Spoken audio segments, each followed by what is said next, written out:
What's up, my friends in the film fandom, wherever you may be and however you may be watching? Thank you so much for giving us just a little bit of your time. You know what? Another legacy sequel. They're not going anywhere. You can be mad about it all you want, but they're here, and now we've got this one. We've gotten varying degrees of success with these legacy sequels. Some have been fantastic, like Top Gun Maverick comes to mind. Some have been not so fantastic, and others have been kind of middling. We're going to talk about where we think this one lands on that spectrum. We're here to talk about this film with me are two of my amazing hosts. Starting with my head of life, hey Jeremy, what's up, brother?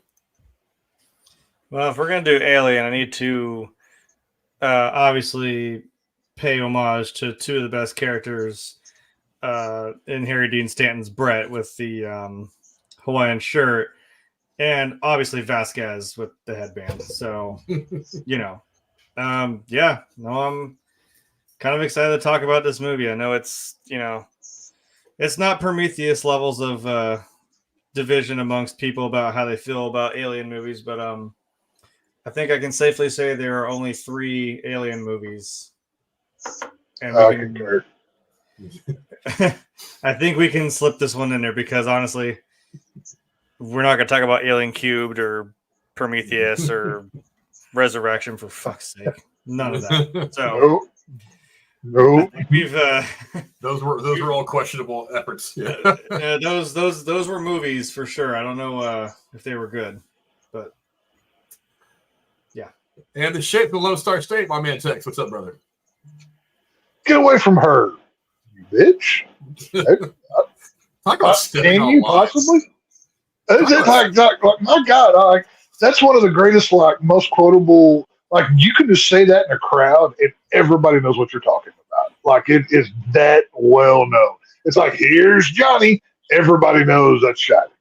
And they've this movie does a lot of good, but I have to take a whole point away from this movie just for the enunciation and the production of that one line alone. So I can't wait to talk about this. This is going to be fun. Yeah, again, it's the legacy sequels. They've been hit or miss. I mean, ultimately, I feel like this was somewhere in the middle. But I wanted more. I had a lot of hope, especially after the trailers. The trailers I thought were right where I wanted them to be. But this movie, while it hit certain notes, it missed a few for me. But let's get right into it. We are, of course, talking about Alien Romulus, the 2024 American science fiction horror film directed by Fede Álvarez, who co-wrote the screenplay with Rodo Sayagues. Wow, I probably butchered that name badly. Produced by Scott Free Productions and Brandywine Productions. It is the 9th installment of the Alien franchise, set between the events of 1979's Alien and 1986's Aliens, the sequel. The film stars Cailee Spaeny, David Jonsson, Archie Renaux, Isabela Merced, Spike Fearn, and Aileen Wu. It follows a group of downtrodden young space colonists in pursuit of better life conditions who encounter hostile creatures while scavenging a derelict space station. As of the 25th of August, Alien Romulus has grossed $72.6 million in the United States and Canada and $152.8 million worldwide in other territories, for a worldwide total of $225.4 million in just 2 weekends. The film has become the highest-grossing horror film in IMAX, with $31.2 million behind only Prometheus. The film's budget was a reported $80 million. Alien Romulus has received positive reviews from critics. On Rotten Tomatoes, the critics praised the film's striking visuals and claustrophobic terror with gory action and a formidable lead performance from Cailee Spaeny, calling it arguably the best installment since Aliens. On the website, 80% of 330 critics have given the film a positive review, with an average rating of 6.9 out of 10. The critics' consensus reads, quote, honoring its nightmarish predecessors while chest bursting at the seams with new frights of its own, Romulus injects some fresh acid blood into one of cinema's great horror franchises. That's being it's a little too much for me. I mean, I agree with part of it, but I mean, again, this was probably written by someone who is, 13 years old and didn't grow up with at least the first 2 films the way that we did. Mm-hmm. But I don't know, Jeremy, give me your quick thoughts on this first before we get into all the spoilers now. We've been on an Alien kick here the last couple of days with the fact that this movie came out. I believe we've both seen at least the first one. It's been a while since I'd seen it, but I don't think she's seen the other one. So I was like, here, how about we'll watch? And I knew this was sandwiched in between 1 and 2. which we all know is arguably the best of the Alien franchise. And I was like, let's watch one just to kind of get a refresher. And then we watched Romulus, and just last night we watched Aliens. And honestly, after seeing those and seeing them in that order, I'm like, you know what? I can accept that as a trilogy, these 3 movies, because Romulus feels like it fits right snugly in between the two. Like it's got the look of like that same spacey technology, the same kind of feel of more so kind of how the first one did, like with kind of the more horror. And I think someone described 2 as more like kind of terror action sci-fi, you know. So it kind of had a nice blend of both. I mean, we busted out. I want one of those damn pulse rifles with the aim assist. All agree. Yeah. One today, or yesterday. Again, like I said, I feel like this one fits a little more in there. There were some things that I didn't like that kind of took me out, but it's just minor things, which I'm sure, as you can see on Tex's tagline, that was the thing that kind of took the movie for a second. Like, okay, not funny. Oh. Doesn't work here, buddy. And we're not going to sit here and undermine, like Tex said, probably one of the most iconic line. I mean, if anyone just noticed what I changed about my name, there are two lines, even just from Aliens, that are the most iconic bits of Ripley screaming at the Queen Alien to get away from her, and Bill Paxton ad-libbing, "It's game over, man. Game over. Game over, man. Yeah. Game over, man." I know it's low-hanging fruit for everybody who just hates everything that ever exists ever to just, talk about Romulus and just say, "It's game over, man." I'm like, you're cute. Don't smear Bill Paxton's name like that. So I think it was cool. I think it was a fun movie, and it kind of blended the, kind of feel between 1 and 2, and I think it's a nice bridge between the 2 movies. If we can, if Ghostbusters taught us anything, we can just not accept the other movies. It's okay. We'll make a box set of just Aliens, Alien Romulus, and Aliens. Sorry. Well, even time-wise, those other movies didn't happen. This happened way before that, so you don't have to touch anything that happened in the other movies. They shouldn't have. Yeah. Yeah. I don't know. Tex, what do you think? Give me some quick thoughts of the movie. You ever been to Walmart and you see like a value pack of something that's a little bit older that they have a lot of that they know they can't sell, so they bunch it all up in one value pack of stuff and put a price on it to sell. It's kind of what this movie feels like, because this is like highlights from like 4 or 5 different Alien films thrown into one. For kind of comparative sake, I would throw out the 2009 Friday the 13th movie, where they basically hit the highlights of the franchise and made a new movie out of it. Some good, some bad. I had fun with the movie, but it was, the one thing about this movie that I think really holds it back is the human cast is not likable for me. The other ones you latch on to, they had bigger stars there. This one, I think they went too young with, and I think it kind of held them back a little bit. But to each their own, and we'll break it down further. Yeah, for me, like I said, I had a lot of expectations for this film. and some of them it met. I mean, the most of the visuals I thought were really, really good. I thought the acting was pretty good. The characters were likable enough. I mean, there was a couple of them I really could have done without. I mean, a couple of them were pretty much just fodder for the xenomorphs, which is fine. I mean, I kind of expected the movie to have. That's what we came here for. Yeah, I mean, I didn't want to go a whole movie without seeing a xenomorph tear somebody apart or drip some acid blood on somebody's face. But I mean, yeah. So that was fine. But there was a lot of nuance that this film missed that needs to exist in the Alien films. It doesn't quite hit it for me. I left the movie satisfied, but not overly satisfied. Not the way that I left overly satisfied from Deadpool and Wolverine. Again, a very different movie, but I mean that movie delivered everything I wanted. Other movie, Oppenheimer, delivered everything I wanted out of that particular film. But it's like with this movie, I had certain things I wanted to see, truly getting back to form for the franchise. And out of the 10 or so things that I wanted to hit, like 6 of them. Not enough for me to like really love the movie, but enough for me to feel like You know, it was a good movie, not one that I'm going to run back to the theater to see, but one I'll watch here and there because I want to give it more time. But you know, let's first talk about Fede Álvarez. I mean, he's got a history with the gore, the visual stuff. I was really excited when I found out that he was going to be helming this movie. Tex, what do you think? I mean, Evil Dead. What else did you do? The Texas Chainsaw Massacre 22 remake. You know, so much of he's got the background. Do you think that he hit a home run with this one, or was it lacking? I'm a fan of Fede Álvarez. I mean, the 2013 Evil Dead film.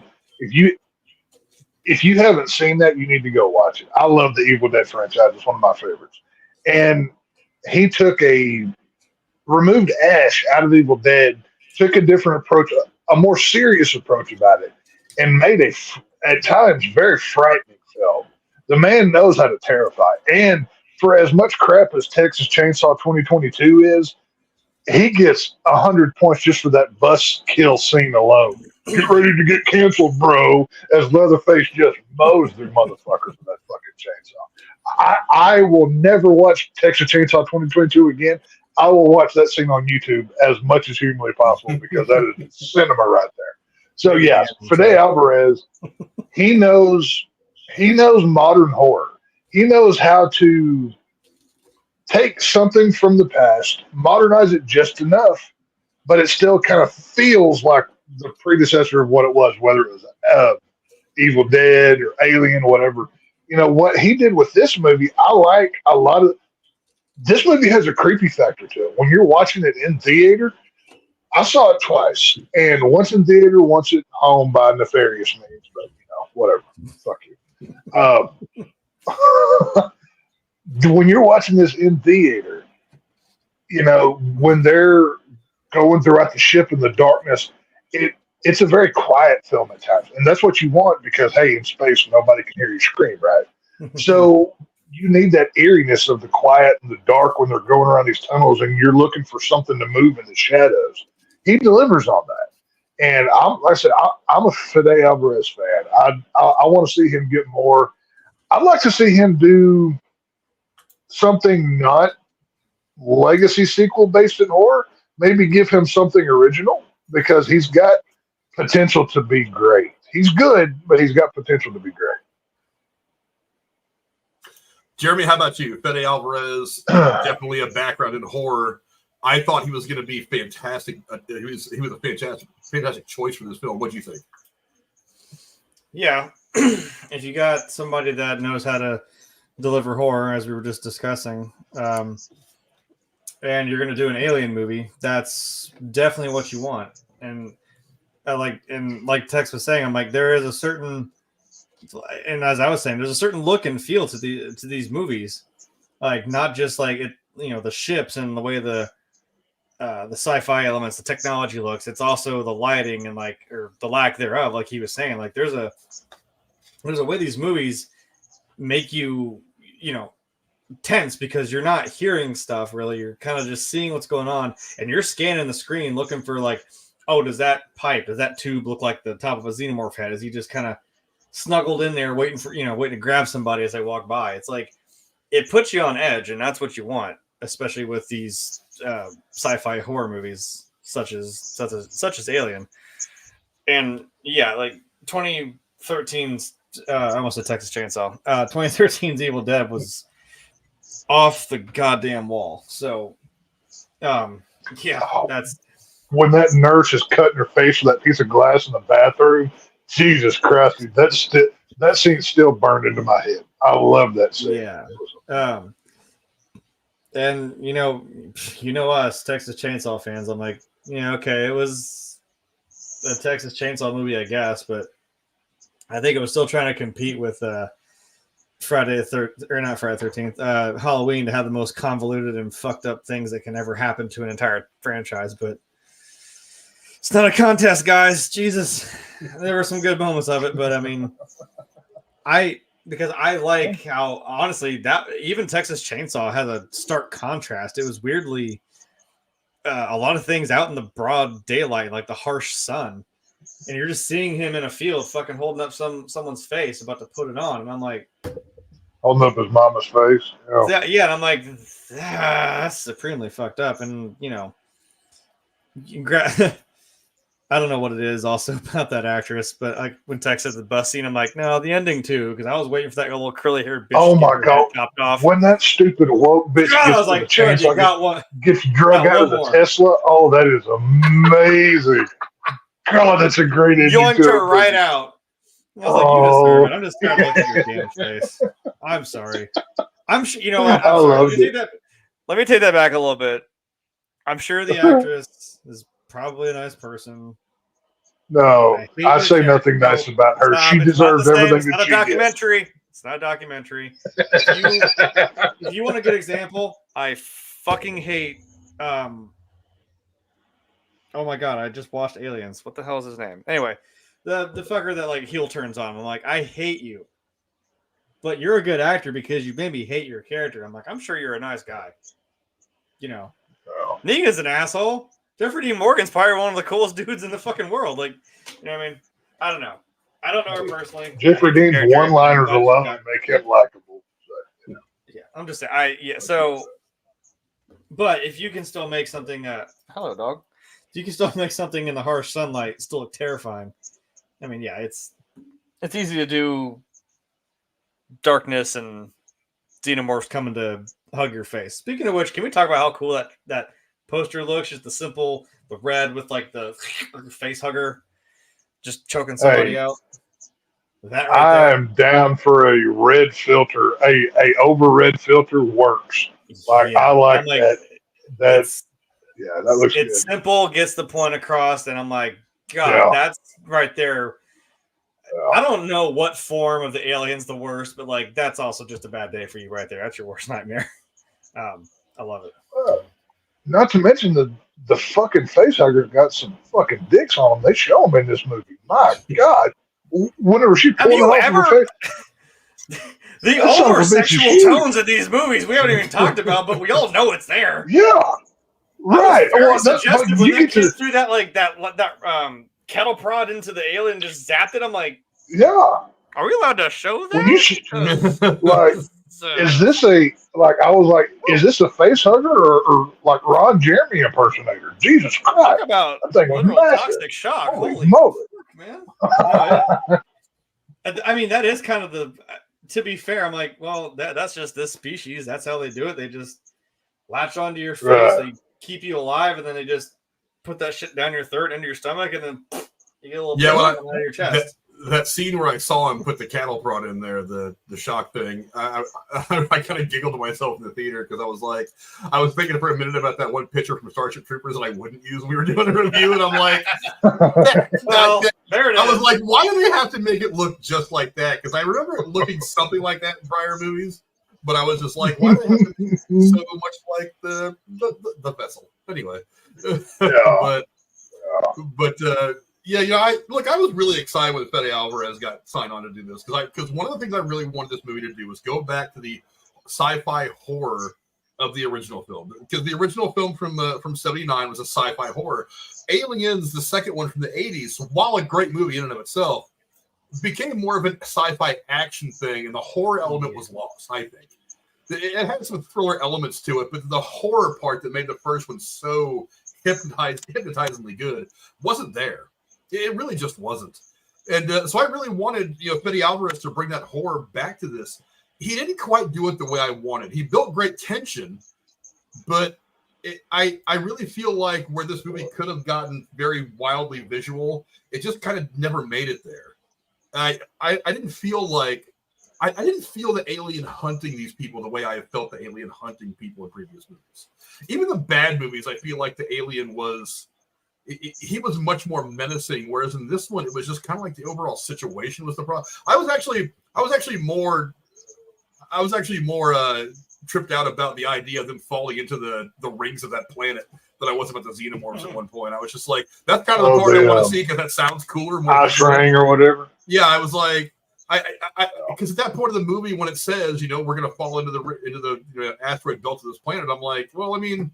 That's going to be more exciting than just about anything I've seen the aliens do for most of this movie. I mean, yeah, they come in, they start, they tear up a few people, and I'm like, that's kind of what I expect from the movie. But I want I want the real visceral horror of it all.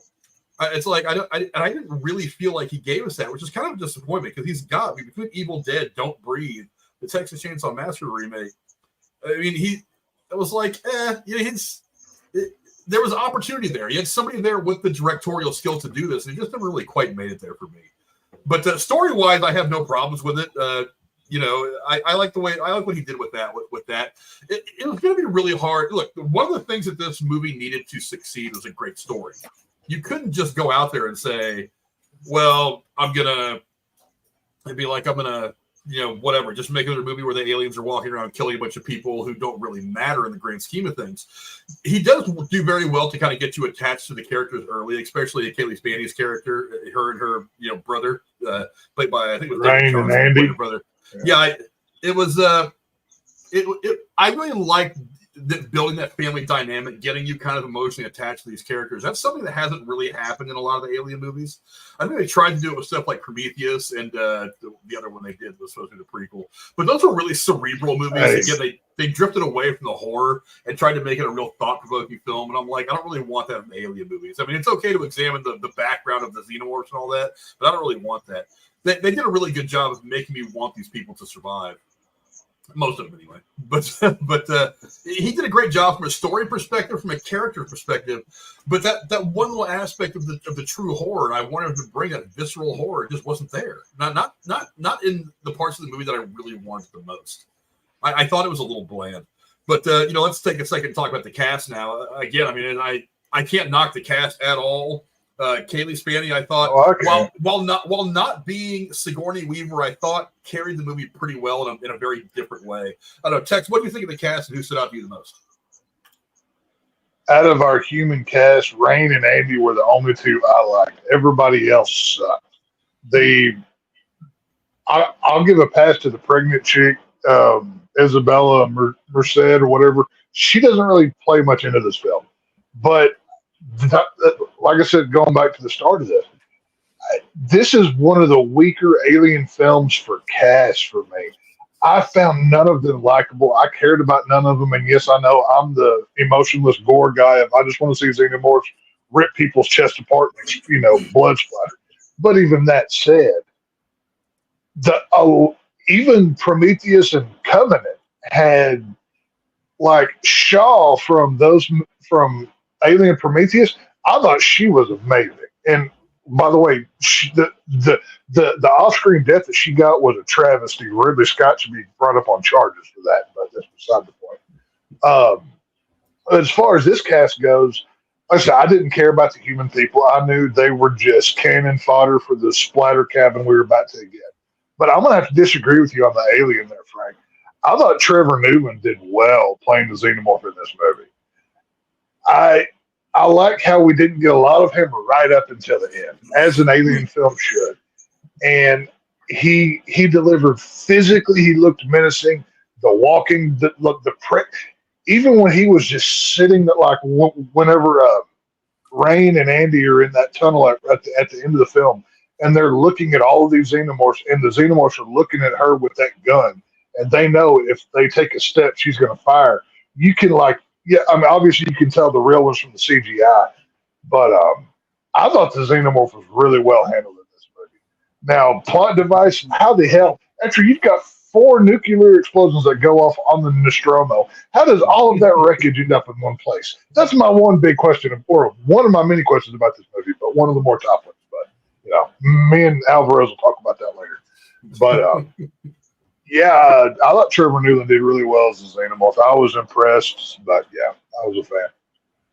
Jeremy, how about you? Again, this cast is really carried, other than the xenomorph, really carried by 2 people. Who stood out to you the most and why?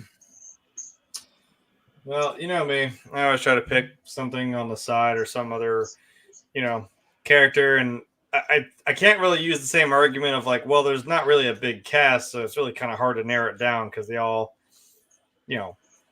it's not like there's really a side character per se. In the first movie, there's 7 people. I'm like, well, there was also a very cat. small cast for this movie. I would have picked the cat. I would have picked Jonesy, obviously, for the first movie. So that's, But so I think I may have to bend a knee and just go for, a main character. Honestly, I was like David Jonsson as Andy. I thought dude knocked it out of the He was damn park. great.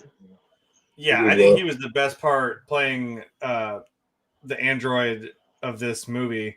Like he plays a duality of like he's kind of just like it's like when you don't upgrade and you're still running on like Windows 98 is like what this guy's kind of like, you know, for like a synthetic. Or maybe like a Commodore 64 or something, because he's not quite all there, but it's like you can tell he's got a heart. He's got the heart still, you know. If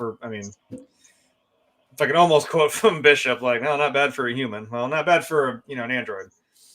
And then when he gets the upgrade for like the science officer, and then it's like night and day, man. And it sucks because then he becomes this like cold, calculated, for lack of a better term, company man, because that's kind of what they are. They put the company above everything else, and it's a trope, and I knew it was coming, and it still sucks. But someone's life's in danger, and I'm like, of course.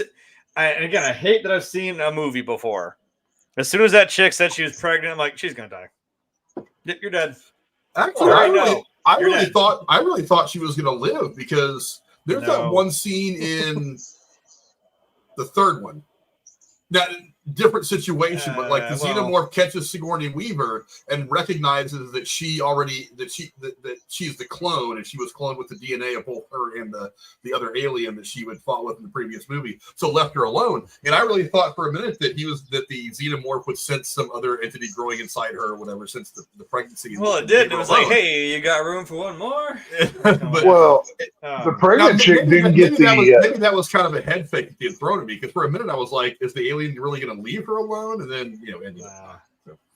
So I'm well, like, the pregnant chick didn't get the alien DNA until she was in that pod, and she injected herself with that stuff, whatever. So like she could have been attacked by one of the xenomorphs at any point, because she was still human though.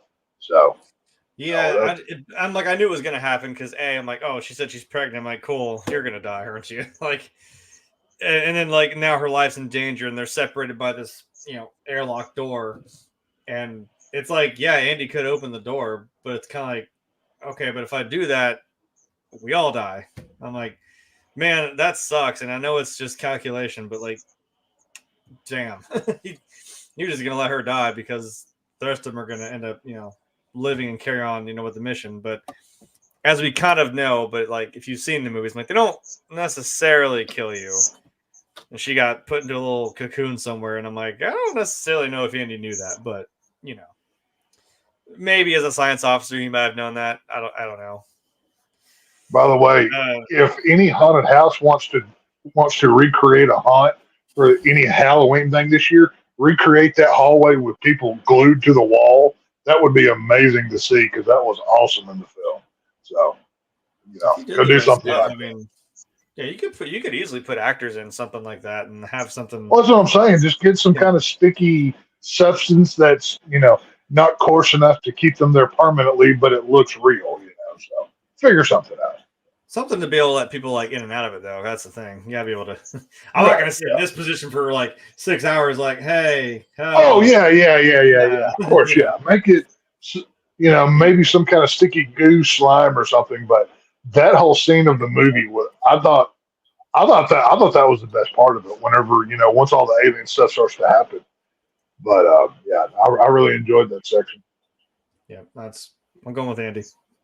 Yeah, I'm kind of with Jeremy on this one. I thought Andy was probably the most intriguing character. He certainly had the most interesting arc of all the characters. This is the first time I've ever really felt bad for one of the synthoids in this movie, in this franchise. Yeah. I mean, it seems like they all kind of get torn up at some point in the movie, so you kind of feel bad for them, because they're always getting torn apart. But at the same time, it's like because he's malfunctioning, I guess is the right word. I mean, it's almost like a human being with some kind of a mental disability. That's kind of how they kind of purport him to you at first. Then you realize early on in the movie that he's a synthoid and all that. It was kind of a strange way to see this kind of character, because we've seen Rook, we've seen Bishop, we've seen I forget the name of the character that Fassbender plays in the prequels. But you see all David. David is his name. But it's like this was a different one. He's a more human synthoid. You do feel an emotional connection to him. The brother-sister relationship that has grown, that becomes very evident very quickly between him and Cailee Spaeny's character. I thought his character was just the most interesting to me. It was weird that he kind of like he heel turns and then face turns again because of the disc thing that she downloaded into him. It was kind of a weird dichotomy, but it worked really well for the story. I thought it was really. I was always kind of wondering who's going to take action here. Is it going to be Andy, or is it going to be the Bishop character that we'll get to in a minute that they had kind of downloaded his intelligence from? I thought it was interesting, kind of wondering what was going to take over. It was a very Jekyll and Hyde kind of situation that I was kind of wondering how. I was wondering from scene to scene how that was going to affect things. Which one was going to show up. But I mean, honestly, and it was nice to see posthumously. It was nice to see Ian Holm back as Bishop, as Rook, rather. From the very first movie, goes all the way back there. Ian Holm, of course, passed away a couple years ago. Obviously known for so many movies, Lord of the Rings franchise. Bilbo Baggins. Yeah, it was great to see him in there. I got to say though, I'm not going to lie, the CGI for his face sucked. It was bad. It's not the worst thing I've ever seen, but it's like, I know you're not alive. I know it's a CGI, but I'm like, we're not quite there yet. His character, I know it wasn't quite his voice. It was synthesized and all that. But and he's an android, so I can kind of let it go. I'm like, you look weird because you're a robot, right? I could let it go if the CGI was better. Because if I look at him, if I go watch the original movie, which is where this scene is from, he looks human. He looks real. He looks like he exists. It was a bad, glitchy video game the way he looked. And I'm saying is like it's because he's an android. I'm like, it looks weird. But he's still physical. It's not like he's a hologram. He's still a physical thing that exists in the world. So he should still look real, because it's still that weird. I don't know if we should be doing stuff like that. Like, I know everyone's like, look, they got permission from his family, all this, whoever answers to it, and I'm like, it's great, but like, I still feel like this is a really weird territory we're getting into about stuff like that. Like, it's happened in Star Wars. It's happened in this now. I don't know. It's a strange territory. I agree. And it's not going to be one that's going to be easy to traverse for Hollywood or for the family of the people that have passed away. I mean, they've been talking for the last couple of years now about making a new movie with James Dean. Whatever. I don't know how they're going to pull that off. But they're talking to his estate about doing that. I think it fell apart almost as soon as they suggested it. But my problem was, if you're going to bring him back, make the CGI good. I mean, I was looking at it and I'm like, as glad as I am to see him back, being a longtime fan of the original movie from my childhood, I'm like, you made him look like ass. Like, the CGI is just bad. I mean, look, not every movie is going to have perfect CGI. There's going to be some scenes. I mean, as much as I love the first Black Panther movie, there's some CGI stuff in there that doesn't quite work. But I mean, the scene, I was like, come on, we're 10, 15 years, if not more, into this facial stuff that you could do with people. And honestly, I thought for a minute that it was way worse than what they did with Princess Leia at the end of Rogue One. I mean, I gave that a pass because it was still fairly young in this technology. And I was like, well, it's nice just to see the young Leia that I remember from A New Hope showing up in that moment. Just for the moment, it worked. But I was like, it wasn't really any better than that. And I'm like, we're 15 years past that or whatever. We gotta do better than that.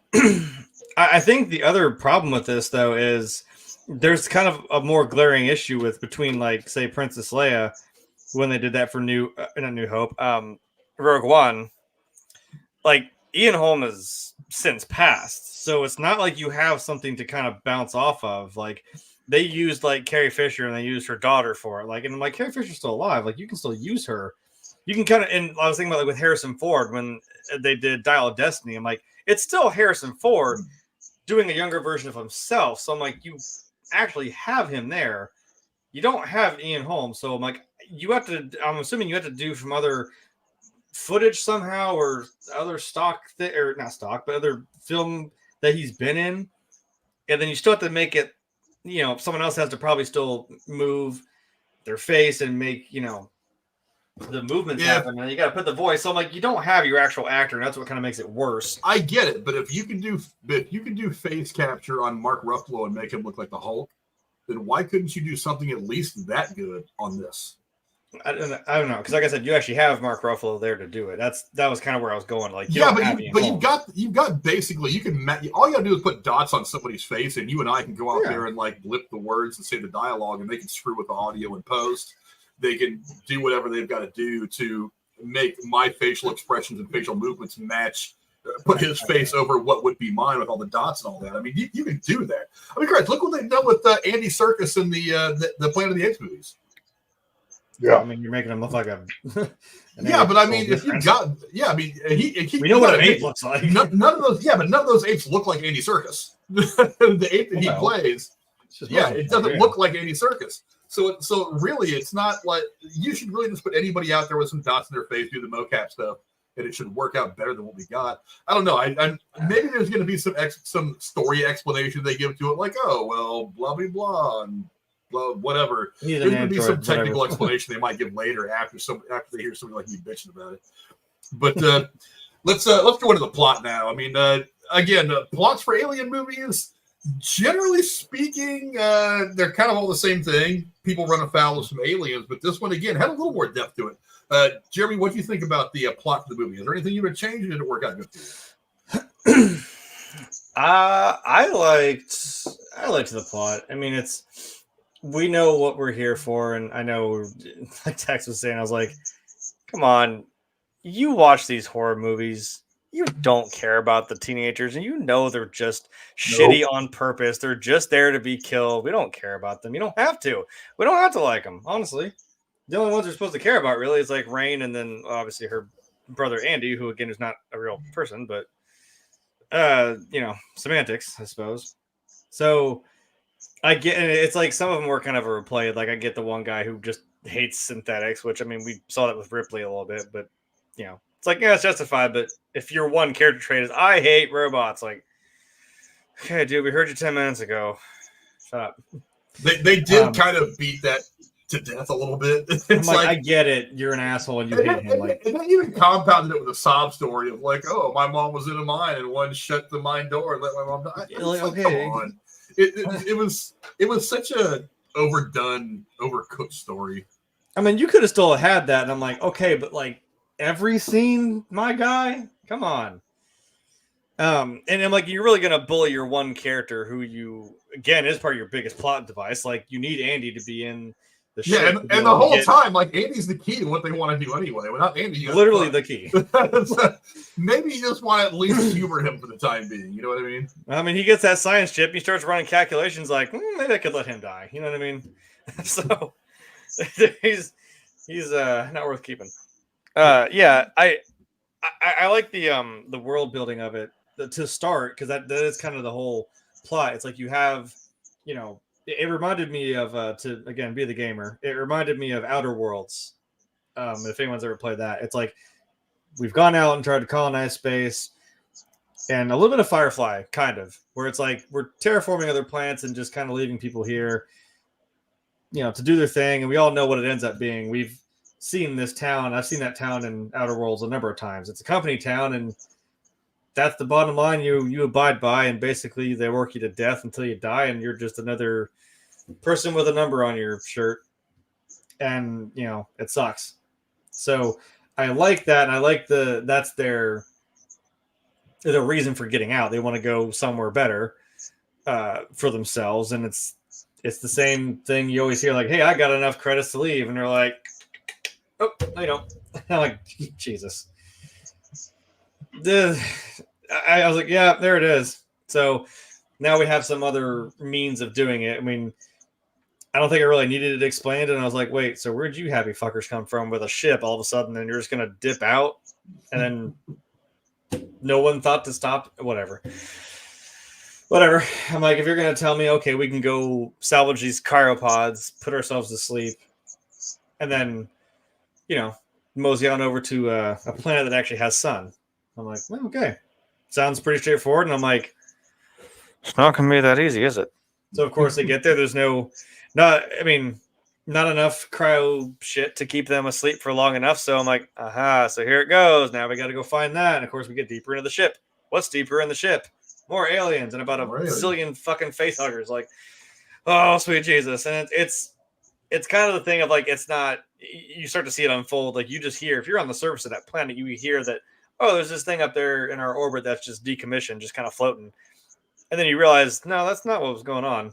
They were holding on to these face huggers, and because of course they are, because I don't know why they're so focused on these little aliens that they think they're just like this money thing. I'm like, I don't know what you expect to do with it when you know how terrifying they are. The perfect organism, as they keep saying. So yeah, it's just, it's one thing after another with these damn aliens. I'm telling you, they just get in the way, and they're really just fucking out to ruin your day. Yeah, so, Tex, I'm sorry, go ahead. No, I was like, so I thought it was cool, and then I don't know what as kind of cool as it was to horrifyingly see a human alien hybrid. It's like, holy fuck, launch him into the sun, because no, oh my god, and they did kind of. So, that was interesting. Yeah, I don't know. Tex, if we just get to see it, I don't need the rest of the movies. Just that's fine. Tex, what do you think? Plot of the movie, did it work for you, or what would you have changed? Well, I mean, we've kind of seen most of this plot in about 5 other alien movies, so I mean, we can't shit on it too much. But I like like Jeremy was saying, I like the idea of okay, well, let's be honest here. This is basically Gen Z in space running away from a xenomorph. This is what this movie is. Which is maybe why I don't like the cast as much, because Gen Z sucks. Like, my God, they don't even know what bathroom to use. But who am I? The plot is fine. I felt like this was more of a slasher alien than it was any other alien movie we've ever had. Like, and I think that's the aspect that Fede Álvarez brought to it, the plot wise, and it works, but you don't really care about the human component. And when you don't care about your human component in a movie like this, you're just here for the kills. Like, literally, I mean, we've said it on here a couple of times. So I think they kind of fail with the plot that way. Yeah, I don't need the guy that, I don't like robots. Boo, they're bad, whatever. Don't care. Just like Jeremy just said, I couldn't agree any more with what he just said. My biggest problem was plot-wise was, why did we have 2 different endings on this movie? Like, that whole engineer human xenomorph combination, like, what that plot-wise, okay, this is not a new timeline. This is not a sequel. This is a in the middle cool, whatever the hell name they've made up to fit in. It's called an this strategy. Integral. I can't keep up with all these names, Hollywood. We need to put out a press release of, here's what we make, just so everybody knows. I can't keep up with all this. I don't even know anymore. Plot-wise, obviously, Ian Holm gives the pregnant chick the DNA of the new goo that's going to make the perfect creature, right? That, to me, is the biggest plot problem, because it never appears in any of the other sequels that happened 20 years ago. Like, this is the problem when you want to go in between films.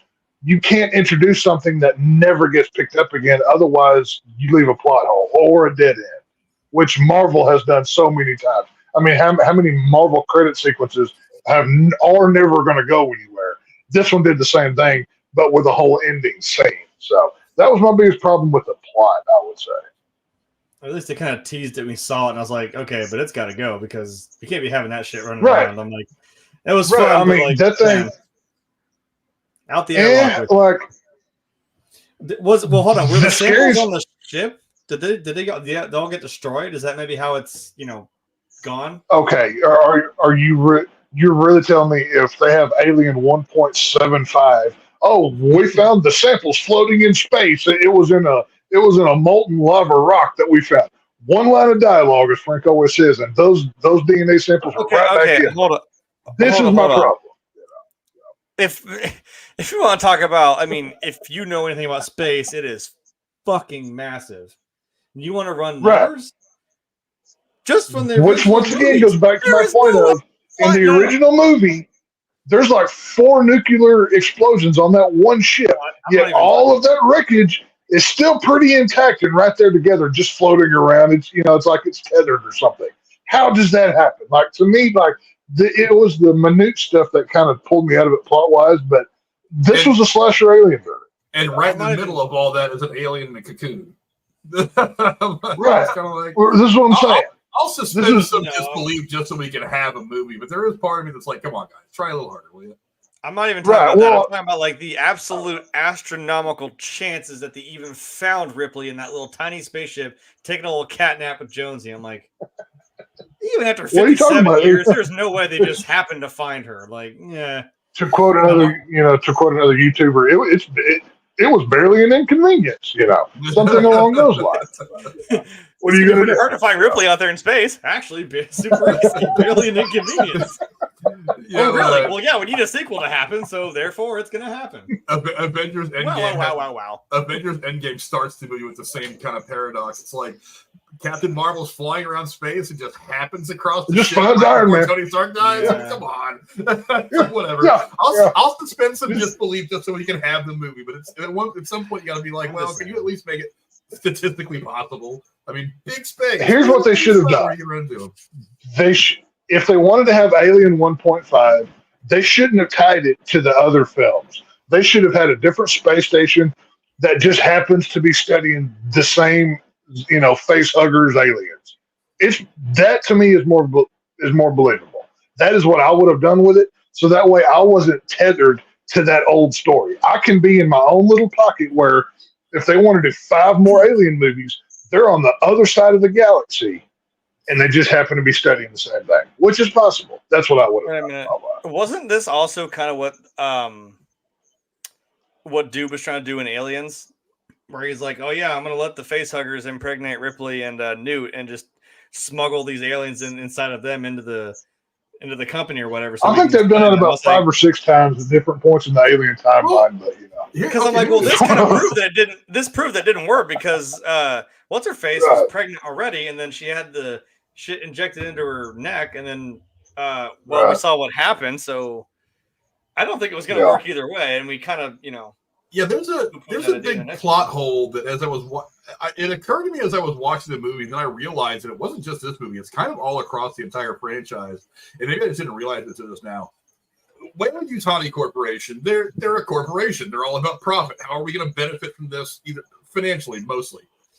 And I'm thinking about it, and I'm like, what do they have to gain financially from this? Because that's the whole point of Weyland-Yutani. What is it about these aliens I like? What is it about these aliens that they keep going back and trying to get them? And this movie tries to portray it the same way that they tried to portray it a couple of other places over the course of the franchise, both the prequels and some of the other movies, is that Weyland-Yutani is doing this because they want to build a better human? I'm like that.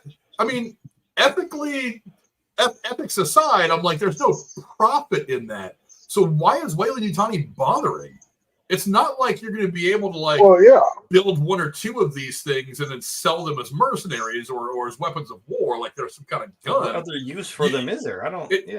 But if you make more of these, you already know how dangerous they are at this point. And this is early on in the franchise. At this point, you know how dangerous they are. A, why would you make more?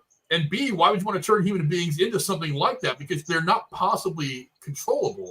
So there's no upside to doing this. So you're not making money. Your creation is eventually going to do you in anyway. Why bother? There's no reason to study these things. I would gather all of these things, I would put them on a rocket, fly them into the nearest star, and be done with it. But for some reason, Weyland-Yutani keeps going back to these damn things, and it never really explains why.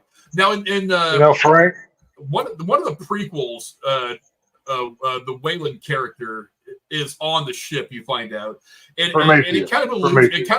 Prometheus. It kind of alludes to the idea that he's looking for these creatures, not the xenomorphs, or what would become the xenomorphs, to heal himself. He was looking for the engineers. That's who he was looking for. But I mean, past that, what's the point?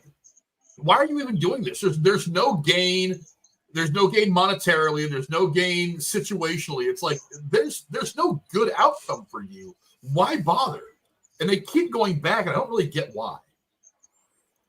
Well, number one, anytime this alien creature comes into human contact, it kills everything. So let's say they perfected it somehow, right? If it kills everything, who are you going to sell this thing to? Just to further your point, further on. There's no customer because everybody's dead. Which I'm curious to see how this Aliens Earth television show that's coming out next year on FX. I'm curious to see, A, if it's in the same timeline. It probably is. But B, are we finally going to get the aliens on Earth that we've been looking for? Or is it going to be a Jason takes over Manhattan War? They're there for 5 minutes and then they're back in space. Still curious about that. But the whole problem with the Weyland-Yutani thing, obviously they're evil. We've established that from previous films. We see that at the beginning of this film with, we're just going to jack up your credits and now you owe double to what you thought you actually owed. Kind of thing. But the biggest problem with these for me is there's only so much you can do with this. It's okay, we want to perfect the perfect species for space travel. Well, kind of kills everything. You know what I mean? So it kind of a self-defeating purpose, I guess. But I don't know. I don't get paid millions of dollars to make shit movies. So yeah, I agree. But we already had aliens on Earth. He fought a predator twice.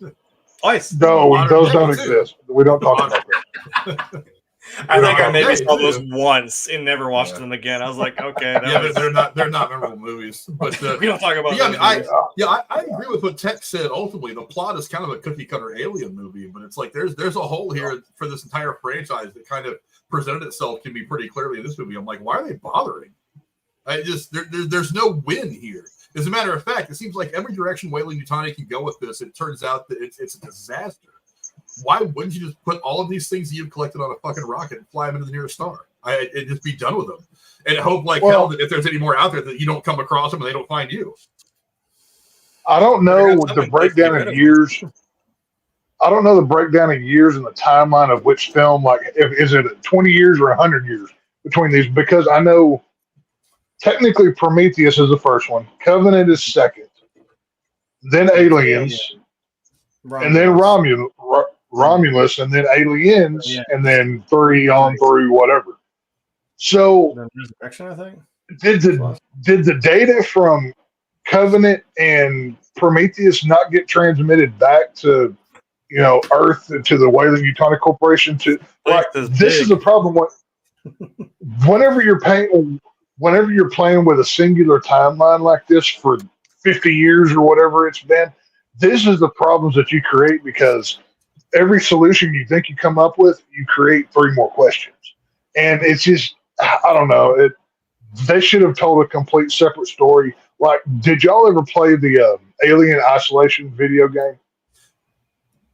I haven't played it, but there are little throwbacks to that game in this movie from what I've read. I think it's supposed. I think that game is supposed to be in this universe as well. There's little throwbacks to it. I don't know if it's. I'm not sure. That story was better than what this movie had. They should have just made the Alien Isolation. I hate the titles of these alien movies because they just get longer and longer, and they're just horrible. I hate them. But to the point, Alien Isolation had a better plot. Here's a piece of trivia I was going to give you anyway that talks to what you were saying. Cailee Spaeny says that this movie takes place in the year 2142, exactly 20 years after the events of Alien, which takes place in 2122, and 37 years before the events of Aliens, which takes place in 2179. Yeah, I just pulled up the whole timeline. Yeah, this is 20 after the first movie, and so how far back is Prometheus and Covenant then? That's like hundreds of years, right? Actually, the new one, Alien Earth, is apparently the first one. That's in the year 2092. Prometheus. Oh, so that's technically the first prequel. Okay. That'll technically now be the first. Prometheus is a year after that, apparently, in 2093. Covenant is 2104. So you've a few years later. Yeah, and then Alien is 2122. So they're not too far off from each other. Yeah, Resurrection was the one I was thinking of. That's 2381. Holy hell. Considering Alien 3 is 2179. Well, so is Aliens. It happens right after. I forgot. Yeah. Wow. What the hell? So look who pulled his head out of his ass long enough to come say hi. Wow, I'm surprised he wasn't the first one. He's always the first one here. But yeah, Or so out of his ass or out of his chest, either way. Either Thanks, way. Casey. But let me ask you guys this question real quick, though, as we start to move on. I mean, I don't think there was enough in this movie, but I mean, you guys being horror fans like me, maybe much bigger. I'll go to you first, Tex. Was there enough horror element in this movie for you? Not really. One of the things I don't know if y'all saw this or not, but Isabela Merced, the girl that plays the pregnant chick, she had said that in some interview on some red carpet I saw that there was a scene so gross in this movie that everybody that was on scene for it had to puke or had to walk away because they were throwing up. I didn't see anything in this movie that gross enough to make you want to vomit. Now, once again, I know I'm a feelingless gorehound that gets off on this shit.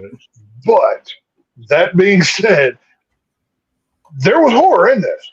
Like there's a lot of horror elements, but this was very tame horror. Like just on the Fede Álvarez scale of horror, you put, just take Chainsaw, Evil Dead, in this. This film is way behind on the gore factor from those two previous franchises, and you would think it would be similar with a guy with a chainsaw or an alien bursting out of somebody's chest. You're going to get similar effects. So gore, maybe a C+, nothing that blew me away. But then again, I have higher standards than most when it comes to that. So, whatever. Jeremy, how about you? Again, somebody who, for a living, even actually does the special effects stuff. was the horror element in this enough for you, or did you find it lacking?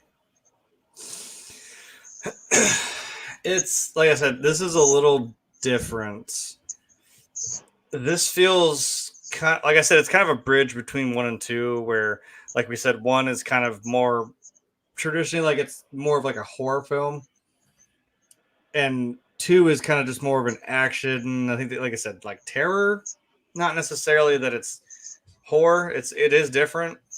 There were some horrifying things in this, and we all know the aliens, of course, they're just horrifying little fuckers that you never want to come across one of these guys because you're going to have a really bad day. And I would say, coming from her, the girl who played the pregnant chick, I mean, that scene where she's like birthing that weird alien human hybrid, I mean, that's kind of terrifying itself. So I don't know. That was probably one of the more horrifying things of it. I think the one thing that actually made me jump was the hybrid. It slightly startled me. Jesus Christ, that thing, yeah. The scary thing about that thing is that there's a human that's inside of that looks like that physically. That's the scariest thing about that thing. Yeah. I think the initial shot of it, because again, the lighting, the shot, the way this movie's shot, amazing. When you look down that like tunnel for the first time, and it's how I say you do a scare, there's no real loud jumping, no noise, no like, you just like see it there, and it's just sitting there half lit, just like looking at him. I was like, oh, mother God, there it is. Yeah. That's not okay. And like that, where it stands up. And I think the other thing that actually got me, because again, it was well done, because there's no sound in space. When she's climbing back up that lifeline out of the airlock to get back up, and it's just dead silent, and that bitch, boom, came right across her visor. That made me jump. That actually kind of got me, because I didn't expect to see its face right in hers. So there's some, and some standard fare stuff of we're obligated to have a chest burster, and we're like, well, we've seen this. I think the only cool element to it that was added was, I'm like, I like the idea of like she puts that little X-ray thing behind her back, and you see her. Yeah, that was. You start to see it crawling in her chest. I'm like, oh hell no, no. That was the one piece of technology that kind of stood out from the rest of the stuff that I was perfectly fine with, because that was one of the coolest shots of the movie. Remember, she holds that behind her back and it glows like an X-ray machine. I was like, oh, okay, that should have been on the poster. Like, out of all the not even the Xenomorph, I would have had that shot of her in the poster. That would have sold a lot of tickets. I'm not even mad that like I saw it in the trailers, and I'm like, I don't care. That's still. As soon as you see her, like, looking at her arm or something, like, oh, this is really cool. I'm like, yeah, it's gonna be cool when an alien pops out of your chest when you realize it too late. That's one of those. That's one of those things that you see in the trailer and you don't mind because you're like, holy crap, that's so cool. I have to see how this plays out. Like it's that was a really cool effect for the trailer that made me want because when I saw that in the trailer, I was like, that's a cool effect. If they're putting that in the trailer, I want to see what they've got in the body of the movie that they don't want me to see until I have my ass in the theater seat. And they didn't really get there with me. Even the chest burster that comes out of her, now points for doing it practically. Like all of that was apparently done practically from the research that I did. Love practical. But kind of underwhelming. I'll be real honest with you. One of the things I don't know. It wasn't great. One of the things I liked about that scene, though, is usually whenever we see the chest burst thing happen in one of the Alien movies, which is a quintessential thing, you have to do that scene right like that. We have to have one, right? It usually happens pretty quickly. I like the fact that he slowed down the process a little bit, and you can see the alien kind of like push its way like out of the sternum and like push some flesh aside. I was like, that to me seemed a little bit more visceral than just watching the chest explode, the thing come out and be like, roar, and then run off and go do its thing. I actually like the fact that they drew that out a little bit and let me see the process of this thing kind of hatching out of her chest like a baby bird hatching from an egg. There was something both beautiful and terrifying about it. Well, because I was like, I really love being able to see it in slow motion, that thing slowly creeping its way out of a human body. I was like, that's a different way to shoot this scene. And I appreciated him doing that. I thought that was a different way of seeing it. I mean, ultimately same effect. Person is dead, alien out there in the world doing its thing. But I like the fact that they gave us a different slowed down view of it. I thought that was an interesting choice, and I think it worked out pretty well for the scene. I will say that the scariest thing or the scariest monster in this film was not the new creature at the end. It wasn't even the xenomorph. The facehuggers in this movie are absolutely ferocious and terrifying. Yeah. When they're locked in that room trying to get the crowd full and whatever, and like 30 of those things just fall out into that blue water, I'm like, oh, dude, you're done. Like, it's like say your prayers now. If you see even one of these movies or know about how the xenomorphs work, just one of those things is terrifying enough. When you've got a swarm of them coming at you, you're like, fuck. It's like, like an entire wall of these devil creatures come out to literally impregnate you and burst out of your corpse. Like, good luck, dude. You know. Even with auto aim, I don't think there's enough pulse rifle rounds in the fucking world that's going to solve that problem. 450 rounds ain't enough to take on that many. I don't care how many. No doubt. And you got landed one of those rounds too, which even with auto it would be a bit of a chore. Right. But real quick, before I move on to talking about the future of the franchise, did you guys get the two real big callbacks that were in this movie? Gee, I wonder what one of them is. The first one obviously was the line, and let's get this out of the way now. Look, it's kind of cool in a Terminator movie to hear someone say, "I'll be back." That's the one line that is always spoken by. Oh, I don't need to hear that ever again. But I mean, if you've watched all the movies, there's the one time where the hero of the movie will say, "I'll be back," and you're kind of like, that's a Terminator thing. The person saying it is the right person, it's delivered in the right way. And even if the movie might suck, that moment is a good Terminator moment. So this movie, I mean, the line, I was like, I get them wanting to connect it with that line, but they stepped on it so damn bad. Mm-hmm. If he would have because it was a cool actiony scene where he comes down, he grabs the gun, he shoots the thing, riding it down the elevator shaft. If he'd just been like, "Get away from her, you bitch," I'd have been like, "That's the way you deliver the line." But he's like, "Get away from her," and then the pause, and he's like, "You bitch," and I'm like, it was so awkward and bumbling that I was like, that's not the way you deliver that line. You got to deliver that line with balls, man. You just wiped out a fucking xenomorph with a pulse rifle. That's like every guy's dream to be in that moment. It's like, and then you step the line that bad. I'm like, come on, get out of here with that shit. Yeah, that one needed a take two. There's a reason why I put that as the tagline, because there was no way I was not going to point that out.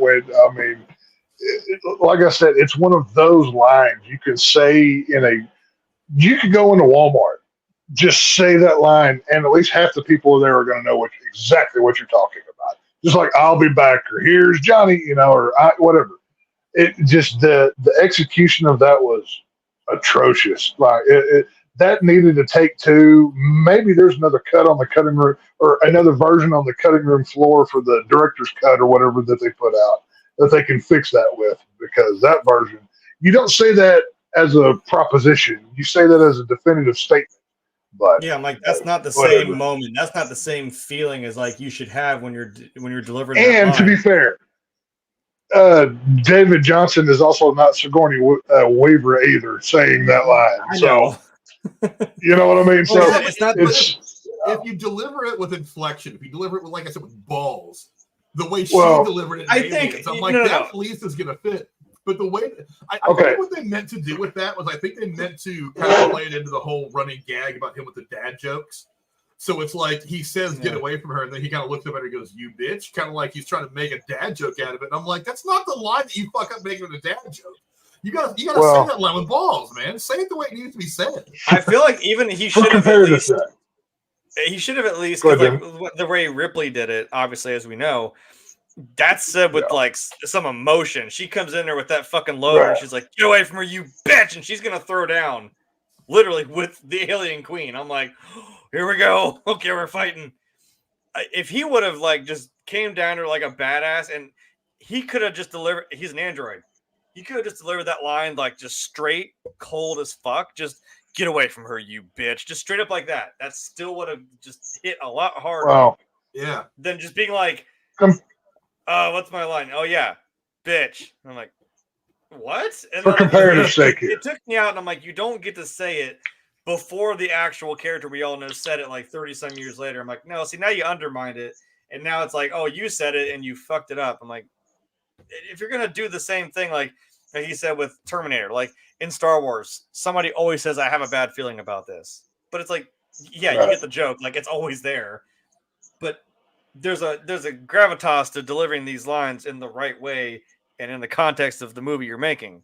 It's also timing as well. I mean, like in Aliens, when she says it, the point in the movie where you're at, it's like Jeremy said, she walks out with the loader. She's like, "Get away from her, you bitch!" And then it immediately cuts to the alien turning to her and snarling, and then they go at it. So it was like the perfect line to build up to that conflict as it's starting. Where it's like, it's not really, it's the third act, it's the climactic period of the film, but it's not the moment where, I mean, if Cailee Spaeny's character would have said it as she was pulling the lever and ejecting the fucking alien with the front butthole out into space, then that would have made more sense. But it's like, I mean, she did scream "Die, motherfucker" when she like opened it up and let him out. Do we need to censor? Die, motherfucker is not the same as "Get away from her, you bitch," because that's been said in a million movies. But it's like, do we need to put a black bar over the middle of that alien, because that looks very phallic? You know what I'm saying? I'm thinking I may have to edit that. This whole franchise. So whatever. They can get okay. For comparative sake here, I will use a different franchise. Okay, we've heard Michael Keaton say, "I'm Batman." Then you heard George Clooney say, "I'm Batman." The same line doesn't hit even nearly the same when Keaton says it compared to somebody different. So whenever they say, "Get away from her, you bitch," whenever Andy says it in this film, I understand he's not human, so maybe in his head, whenever he was playing this line, he's just saying what he's programmed to say or something, because his main objective was, protect Rain at all costs or whatever, right? So he's being robotic about it, but even saying it robotic, a robot wouldn't have said it as a proposition. They would have said it more cold, like Jeremy was saying. Yeah, so I don't know. They delivered it. They completely messed that up. That was, for any good that the movie had going. Whenever he does that one scene, it took so much of the enjoyment away from me for this film, just in that one line alone. After I heard that, and I'm glad they didn't do it, I'm like, I swear to Christ, if someone says game over, I'm gonna lose my fucking mind. I'm like, now you're gonna. I'm like, if you really handled that way, Oh my good God! I'm- Don't say it. And they didn't. Thankfully. I'm really glad they didn't because Bill Paxton no longer with us. We love Bill Paxton from so many. Right. I mean, You didn't go because that far. Aliens is just one of many properties that we love Bill Paxton from. Oh, But yeah. it's like, and on top of that, there was never really. It's like his character in that moment. It makes sense to say that line, whereas there was never a moment for a character in this moment where it would have made sense. There's no character in this movie that could have said that line at any point in the movie and it would have worked anyway. It would have sounded just like when he says, "Get away from her, you bitch." It would have sounded like you were putting it in there just to hit one of those member berries that old school fans are gonna enjoy. And in reality, they're gonna look at it and be like, "You messed up the line. You stepped on it." I think the only time I would what they should have done. What? Go ahead. So the only time I think that maybe would have worked is when the two guys were locked in that room and they needed Andy to get that door open the first time, and that they were kind of having their Star Wars A New Hope moment in the trash compactor where it's just swimming through the water, and he's like, "There's something in here, man." I'm like, if that door would have shut and they would have pinned, he could have been like, "Oh, game over, man. Like, that's it." I'm like, yeah, maybe would have worked there, but I don't know. What I would have done with the "Get away from her, you bitch" line, I would not have given it to Andy for the end.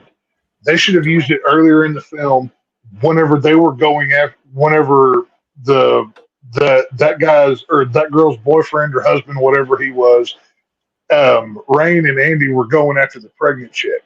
They should have given that line to the guy because he could have delivered it better in that scene, and it would have been just as believable. Yeah, and it would have been a better moment. You still could have honored the legacy, but it would have been from a true moment of human terror, not a synthetic imitating. But I don't know. I didn't get to direct the movie, so whatever. True.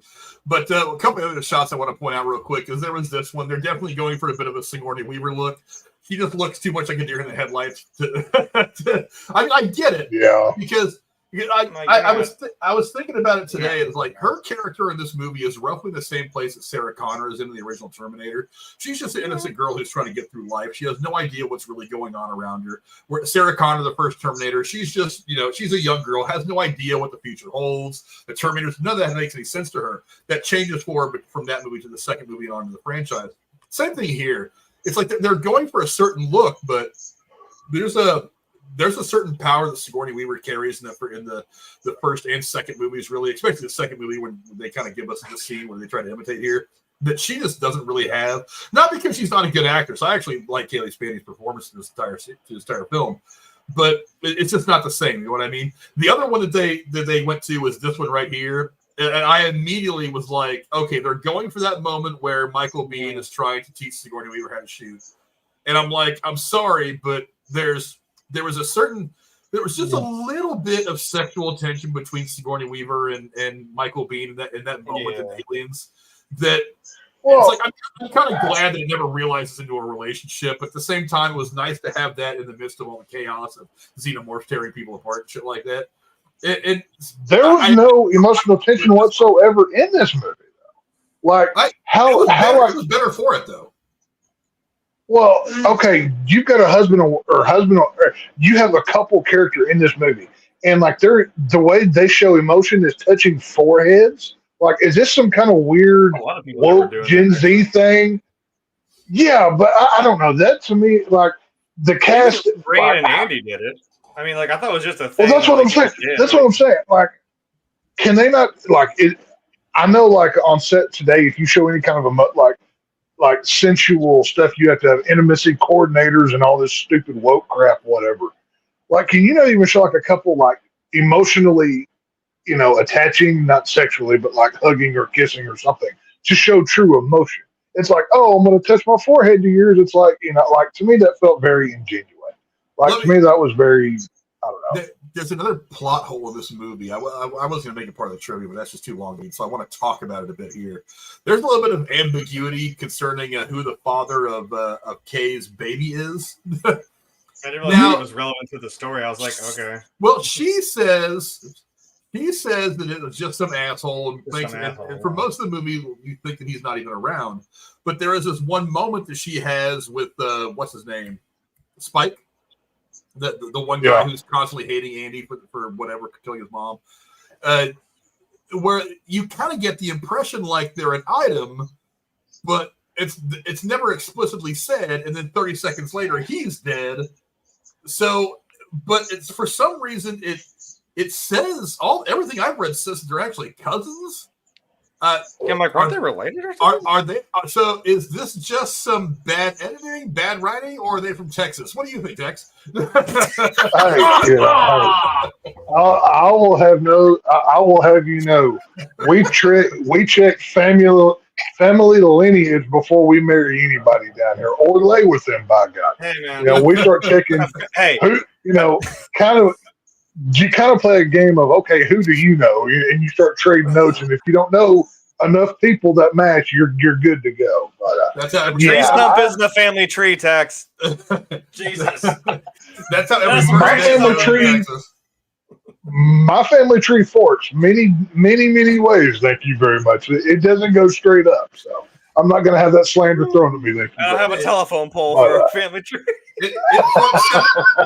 His family tree forks several ways. You get sheep over here, cows over here. You know what they say about them Texas Longhorns? We leave the livestock for them boys over in Arkansas because crap gets weird in the Ozarks. But maybe that to me of who's the daddy. I mean, do they need Maury to come in and you are not the father, you are the father? I don't know. Maybe she's just a hoe. Maybe she doesn't. I don't know. I mean, maybe it could have been as simple as that. But it didn't really seem relevant to me. Like I said, I'm just like, oh, okay, but something bad's gonna happen to you. I'm like, that's kind of all it felt like to me. Well, they foreshadow that it's going to be meaningful by her even saying it. So when she gets sick, when everything is going on, and then the girl goes to talk to her, and she finds out she's pregnant, and they have that conversation. That's called foreshadowing in most movies. That gives you an idea that little plot point is going to be significant later on, and it never is, except for when it gets to the point where she's the birth scene, which, while not quite the gore that I wanted, was kind of wild visually, but not quite all the gore that I wanted. So I mean, it really was just a setup for, the front butthole monster, and I'm like, I was like, really? I was like, I will forever call that thing the front butthole monster. Now that is its name. Yeah, it was all just set up so that we could get to that point at the end of the movie, and I'm like, well, did you even need it? I mean, you've already got a xenomorph on there that you could fight. Well, I honestly thought that at one point there was going to be another queen that pops up, like in Aliens, because I was like, there's got to be a queen in every nest, right? So I was like, maybe one of these xenomorphs was going to turn into the queen, and she and Cailee Spaeny would have to fight the queen. That'd be cool. But I'm like, it seemed to me like the whole butthole alien was just there to connect to the prequels, and I'm like, I don't really want the connection. Everybody watching this, hashtag butthole alien, hashtag the harsh truth. Get it going. That is our goal. Be careful who you hashtag that out to on the internet, my guy. That's you're opening up a different door. It's like I didn't need that connection to the earlier prequels because, quite frankly, they weren't that enjoyable. They were so cerebral and so not actiony and so not horror and so not what I wanted from the Alien franchise. And I'm like, I don't really want you to connect it to those things. Kind of once again goes back to my point of Fede Álvarez treated this like a slasher film. And you get a group of people with a cabin with Jason's chasing them. Yeah, you might get a few plot details here or there, but in the end, it doesn't really matter. They're just giving you enough context clues to where you might care about the person, and then they die, and then they don't matter anymore. This is why I say this was more of a slasher alien than it was anything else. But for reasons actually, there was something else they stole from Aliens. I'm surprised we didn't say that yet. I didn't quite catch it. But Andy says the same line that Bishop does in the second movie when they call him like an android or something like that. And he's like, I prefer the term artificial human. I prefer synthetic. Yeah, I was like, oh, yeah, that's the same line. I'm like, oh, he's an android. It's probably a common thing. I don't know. I can kind of forgive that one. But well, one thing I will say, David Jonsson did great in this movie. But who's the guy that played the younger Magneto in from the Prometheus? He played David. Michael Fassbender. He set the bar as the synthetic in the Alien movies because how he played David in those first two films was amazing. he was pretty much the only reason why I even saw Covenant, to be honest with you. But both the main girl from those movies or the main girl from Prometheus, because she dies off screen in between. But I thought Shaw was better than Rain, and I thought David was better than Andy. But once again, this was Gen Z. This was not older, more established people in space. So I guess they were trying to aim for a younger audience, which I don't know if it worked or not. But good luck to them. I'm just laughing in my millennial age. I don't know. But I don't know. Let's before we get into the trivia, let's talk real quick about the potential future for the franchise. Jeremy, do you think that this franchise has run its course and we need to just stop, or do you think there's an avenue here where we can continue? Well, being that now this is, I guess we're calling it an interquel. It's within these movies. It's not like we really went. Well, I guess with Alien Earth now we technically are going before. However, I think that kind of already answers the question. There is another series coming. I liked that, like, we put this in the middle of, what was already established. And like I said, it fits snugly in there because I could totally believe. And like I said, having seen Alien and then we watched Romulus and then Aliens last night, I was like, boom, boom, boom. That would have been a movie marathon I could have just sat through and had no problem with. Again, I don't know if we're going to talk about Alien Cubed or Resurrection and all that crap. I'm like, I hesitate to even show her those. I'm like, you saw the best of it. Maybe let's just leave it alone. Resurrection at least has Charles S. Dutton, who I love as an actor. I guess he's just different. I don't mind. I'm curious about this Alien Earth. I don't mind if we go something like real far back because I know they were.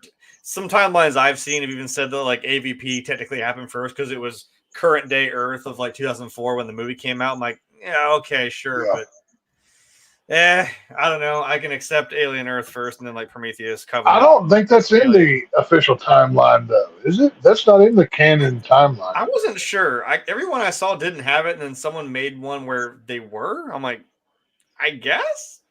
I don't know. I've never. I have always considered AVP 1 and 2 both its own timeline. I would never put that in the officials. I would have thought so because it's just a crossover. I was like, well, it's right. Well, these I put that in there because of the comic books because that's what that came out of. But I think that's its own thing. I think Tex would be tickled that I thought of this earlier when I thought about saying it. I was like, well, those movies were bad, and I'm like, yeah, but Freddy versus Jason was fucking awful, but. We just want to see a fight. Who cares? Freddy versus Jason. You got the two action figures. You're in your bedroom smashing them together. Like, yeah, fight. That's all you want. When it comes to Freddy versus Jason, I'll say this. Initially, I was like, okay. But that thing is bad enough that it's good. I will watch Freddy versus Jason anytime because you can just have fun with that movie. It's got great characters in it. I like Freddy versus Jason, whereas Alien versus Predator is I've always space herpes. I've always thought that Freddy vs. Jason is its own universe. It's not a sequel to any of the other movies. It's just like no, technically it is. Let's just give them what they want. Technically it is, but that's what set that up. Was Jason Goes to Hell? We saw Freddy take his mask down to. So I guess technically it's in there, but I don't know. Well, the problem with Freddy vs. Jason was. They did that movie 15 years too late. If they had done that movie in 1990, whenever the slasher craze was just ending, it would have been even better. But you had to wait 10 years, and they got a new guy to play Freddy or a new guy to play Jason. Robert Englund was older by that point, and they got a guy to direct it that had never seen any of the franchise prior to to making the film. But I think that's another one we should probably review at some point because I've got thoughts. But crossover movies don't do well. It seems like so. When I saw that for the first time, and I thought that was a baller ending, like you just see Jason's mask, and then I did not expect Freddy's claw to come up and then just grab his mask, and I'm like, hey. I'm like, wait, why did we? Because I knew Freddy versus Jason. I'm like, wait, why did we wait that long? Why didn't you just do that? Hey. You don't tease people like that. I will watch Freddy versus Jason at any point. And I thoroughly enjoy that film. I'm a fan of it. Tex, what do you think about the future of the Alien franchise? Is there a way to do this, or should we just let sleeping aliens lie? I'd be willing to bet that since Disney owns this and they haven't really had many wins lately, besides not counting Deadpool. They're mooching off this of thing did. what they're doing. This thing did pretty well. I mean, I could see them making another one, another interquel or whatever nonsense word that they made up to justify this. I could see Aliens 1.75 or whatever. Now, one thing, obviously, Blade Runner and the Alien films are in the same universe. We know this because we see Easter eggs from Alien and Blade Runner. Did y'all notice any Blade Runner stuff in this film? Because I did not. I didn't notice. I was looking for the Weyland-Yutani stuff. I knew that would be in there. Right. Well, we got that. It's like Weyland-Yutani's always been kind of in the background anyway, with the exception of one of the right. Is Andy a synthetic human or is he a replicant? That's what I'm saying. Eyes? Did you see the little glow? Who owns Blade Runner? Is that part of this the Fox stuff? Yeah. Or do y'all know? I don't know off the top of my head. Because I would like to do something with. Obviously, we know we're getting Alien Earth. Apparently, that's going to be the actual prequel before the prequel. Which, God, we're getting really fast and loose. We're getting into X-Men timeline territory here that we ain't going to be able to figure out. Continuity. Right. So I would like to see something. Obviously, Harrison Ford is willing to take a paycheck to do a Marvel movie to go act stupid as he used lines at Comic-Con. So I would like to see something with the crossover more with a Blade Runner with the Alien thing. Go more into the future with it. I think that could be kind of fun. Or actually bring the Xenomorph to Earth, which if you're telling me there's an Alien Earth movie and I do not see Earth being overrun by Xenomorphs, I'm going to be pissed. I'm telling you right now. So, Blade Runner was distributed by Warner Bros. Okay, so Warner Brothers. So, yeah, that's not going to happen. Yeah, that's Ridley Scott. I mean, that's dead in the water. I don't think that's not gonna happen. Well, damn. Okay, never mind. Yeah, for me, like I said, I love this franchise. Even the bad movies were kind of entertaining. Just stop. Just stop. I agree. I feel like here's the problem: is Alien and Aliens, the first two movies, fantastic movies. The movies after that, they have moments, but they're not good Alien movies. No. So you make this one, you try to put in the middle of the two movies everybody likes, but you don't have Sigourney Weaver, you don't have this.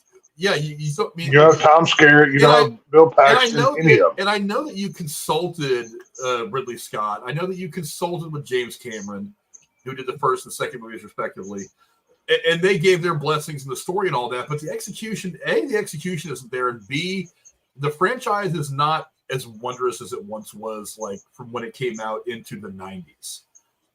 So honestly, let's stop making movies in this universe. Wait 5 or 10 years, start over again. Give me a new Ellen Ripley. That's the only way you're going to make. That's the only way you're going to be able to continue making Alien movies, and not have the expectations of the originals, especially the original two. You just got to stop. I mean, just give it some time. Start with Alien. Start again in 2170, whatever, and tell the story of Ellen Ripley again.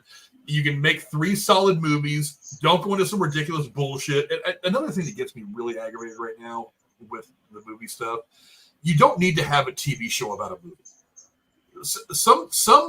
Everything in the universe, Frank. Come on, man. Some stories work good in a movie setting, in the movie format, and don't work good in the TV format. Some stories work good in the TV format, but don't work good in the movie format. Like Marvel is trying to make a lot of movies or a lot of TV shows out of the MCU, and I'm like, it's okay to have 1 or 2 that kind of exist away from the main body. But that's where Marvel got themselves in trouble in Phase 4. They had 1 billion TV shows they wanted to make, and only 2 of them weren't damn good. Same thing with Star Wars. Star Wars, again, movies that were fiddling back and forth. I mean, the new trilogy has got good spots and bad spots, but then you've got 27 TV shows. A couple of them good, the rest of them kind of garbage. So it's like, just stop. Sometimes the story should be told in cinematic form, not on television. So I don't know what they're going to be able to do with this TV show that's going to make it work in the episodic half hour, hour, however long the show's going to be. I don't know what kind of a story you can tell in that format that is going to work out when we're only used to seeing the story in cinematic form.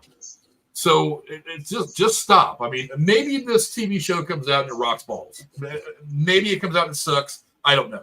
I'm going to watch the first couple episodes to check it because I want to know for myself. But I mean, just stop.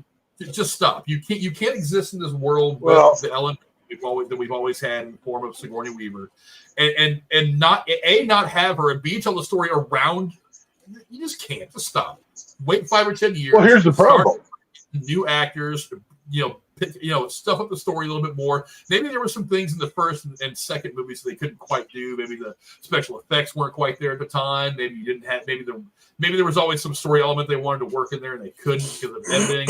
You got to find a way to work it in there and give the story a new twist. Just wait. Stop making movies in this universe. Start over again if you want to make it anymore. Well, here's the problem though. How many $1 billion did Disney spend on the Fox properties? Whether it's Marvel, the Alien Predator stuff, all of these things. They spent. There's no way Disney's ever going to make their money back for how much they spent on that studio. So Disney now, whether it's under Searchlight Pictures or what, they literally just took Fox off of Fox Searchlight and just release R-rated stuff through that is all they do. But they are going to continue to pump out these legacy stuff, whether it's Indiana Jones or the X-Men stuff, whether Star Wars. They are going to beat this horse till it's a pile of green alien goo that leaks through the floor. They're going to dig down and beat it again because they don't have any choice, because they don't have creative anymore. All they have is, we have a streaming service to fill up and make it, put a chick in it and make her lame and gay or make her this or that or whatever. That's creative now. So they've got a gigantic bill from a studio that they overpaid for and no talent to make it with. So we're screwed. This is what it's going to be. Star Wars needs to take a break. Alien needs to take a break. Marvel needs to take a break. All of it needs like a 5 to 10 year break and then start fresh, like you said. But that's never going to happen. Marvel is taking a break. They pulled everything off the calendar for this year except for Deadpool and Wolverine. So they did. Right, but but how cool would it have been if Endgame was literally it? They wait 3-5 years, whatever, and they start in the 60s with the Fantastic Four like they're doing in this movie. And it's the start of a new universe or something. How much bigger would it have been? That's all I'm saying. Disney has no choice but to push forward because they're financially they're in the bottom, but they're financially and creatively bankrupt on so many levels that they don't have any choice but to pump out legacy stuff that, this is a thing that people like. Well, here's a TV show about it that's probably going to suck, but I'm going to watch a few of it anyway, so we'll see. But, let's get into some trivia now because I think we should find some good ones considering this movie is fairly new. Let's see. Navarro's prayer in the unsubtitled Mandarin Chinese prior to liftoff was for her family's ancestors to please protect the 5 of us. But when counting Andy, the crew is numbered 6. This may show that while not openly bigoted like Bjorn, she doesn't consider Andy to be a real person with a soul. Well, he's not. I mean, he's a synthetic after all. So. But isn't that the question with AI, though? It's like if you create life, does the life have a soul? I mean, does it have to be? Well, they were like, look, man, you're not coming with us because you're not really a human, and plus we'd get in fucking trouble if we did. So I was like, yeah, and shitty, that's the whole thing of go back to David in Prometheus. He goes, he's a, that's why David went bad in the Prometheus and Covenant movies because his creators were going to die in 50 years. He's going to live on forever. Why can't he create life? So they kind of played with that question in the previous Alien movies. Because they're playing God. That's a whole different angle. Right. Yeah. See, when Tyler, Bjorn, and Andy tour the reactivated Renaissance station, Wagner's The Entry of the Gods into Valhalla from Das Rheingold is heard over the introductory audio, explaining the station being named after Romulus and Remus.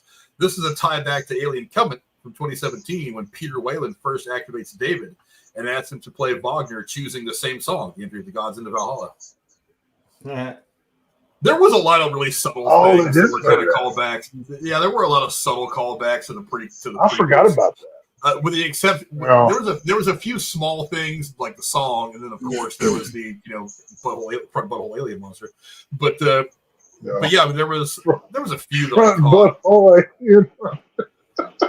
That's going to take on a life of its own. I know I'm a 5-year-old. I can't help myself, but that's the funniest thing I've heard all day. Let's see. I wish I had a picture because it'd be cool. But in one scene, the crew members appear to be drinking Aspen beer. This is the same brand in which the crew of the Nostromo drink in the original Alien movie, and it is made by Weyland-Yutani Corporation. Yeah. Wow. See, Easter eggs. Weyland-Yutani is like they're like the Acme to the Looney Tunes universe. They just make every fucking thing. Like their name is fucking everywhere. So. You see, that's the kind of TV show they need to make. They need to make an office, a TV show styled after The Office, where it's a bunch of people working at Weyland-Yutani. And they're just kind of like talking in random conversation about, did you hear about what happened to this ship to Nostromo? What the hell's that all about? I would actually watch that. And cast, what's his face that played Michael Scott just for shits and giggles. Why the hell not? Like, just have Michael Scott being the general manager of a Weyland-Yutani branch. I'm down for that. That's an Alien thing I would watch. I'm down. Let's see. The company Weyland-Yutani, of course, is featured in this film. The Jackson colony in the beginning of the film contains an atmosphere processor with the company name on it that is not unlike the one on LV-426 in Aliens of 1986. Showing that this colony has been fully terraformed, which is what those colonists were trying to do. Right, but it's not like it's, it still sucks. Because again, like I said, if anyone does get a chance to play the game Outer Worlds, like it's wild. You go to a planet that's still like half being terraformed. There's this big machine that just sunk into the planet. And I'm like, yeah, well, there's all this crap that was here before. And then you see it kind of just spilling out from there. And I'm like, yeah, but any of these places that do manage to get there, I'm like, it still sucks. Hey, it's not exactly the greatest film to ever show terraforming of a planet was Man of Steel when General Zod came down to mess up Earth, buddy. They figured that out. That went out, and only Superman with his neck snapping action could stop the terraforming. So, it's all good. I mean, what you gotta do, man? Let's see. Towards the end of the film. When Mother states they have 30 minutes until impact, the film then goes in almost real time. The impact occurs just as the system calculated in the film. I always watch that. I actually clocked that. The hell out of me. Yeah, I'm like, I feel like this was actually 30 minutes. Yeah, I was like, I think they did this right because I'm always bugged by movie time. I'm like, yeah, it's been 20 minutes and it's been on 2 minutes. That bomb's been on 2 minutes for the last 20. I'm like, yeah, okay. I feel like I was watching in the theater when that. Yeah, whenever I was in the theater, and once the time clock was mentioned, I kind of pulled my cell phone out. Like, I wouldn't blind anybody else, but I wanted to clock. That was, it was pretty cool. I don't know if it was exactly, but it was close enough to be believable. I thought that was pretty cool. Yeah. And that also helped the tension of like going to the ending. I mean, you knew when it was going to end, but you didn't know how it was going to end. So I like that. Fede Álvarez did that. Let's see. Early fan speculation based on footage from the trailers proposed the original creature from Alien in 1979, affectionately named the Big Chap by fans, would be found and would be the primary antagonist of this movie. Although the Big Chap is indeed retrieved close to the wreckage of the Nostromo in the opening scene, it is later revealed that its revived body was used for experiments aboard the Romulus. It later escaped and caused a rampage before it was definitively killed. During the main portion of the movie, it is long dead, with the creature's corpse shown hanging from the ceiling with Ripley's harpoon still sticking out of its back. The creature that serves as the antagonist of this film are said to be genetically altered clones created from the Big Chap's DNA. I mean, if you look at that one right there, I'm like, what's up? Go ahead. I'll say that they just look similar to the original. I mean, because if you look at the ones from Alien and then Aliens, the one in Aliens has like those little ripples in their head. I'm like, they're a little different. So this one does look a little more like the original one with like the smooth like top of its head. So I can see it. Out of all the Alien sequels that we've gotten, for as crap of a film as Alien Covenant was, they nailed the xenomorph. Like that scene where you see where he's like fully developed and he jumps on the outside of the spaceship and you get a clear look at it. That design rivals Big Chap, in my opinion.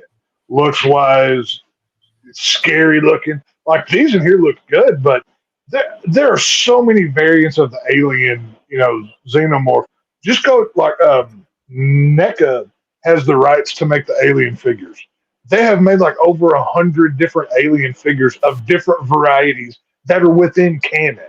Like it is nuts because anything that this DNA touches, whether it's a rhino or a cat, it's going to be a new variant of the xenomorph, gene or whatever. So that's one thing I do like about that. Is there any way we could cross Planet of the Apes over with Alien? Because I'd be down for that movie as well. Like Fox technically owns both. Well, let's make that talking about future movies. Get that one in the works. Get Andy Serkis back. A Planet of the Aliens. That's the movie I want to see. I just thought of that. If they ever make that movie, I'm suing because I thought of it first. So you heard it here, man. You get some like you heard it here first. Out like xenomorph that's got like little tufts of hair, like just kind of That's what I'm saying. God, that'd be horrifying. And that's what I'm saying. Give me a freaking real monkey Xenomorph. That'd be terrifying. Like, picks up a pulse rifle and starts using it. It's like, God damn it, he's evolving. You maniac! You blew it up. And bring back Charles Heston. Heston CGI. Just somehow, just throw that in there because canon doesn't matter anymore. We're just trying to fill up space in streaming services. So I don't care if it goes to theater. You can put it on Disney Plus or Hulu. That's fine. I'll pay to watch it.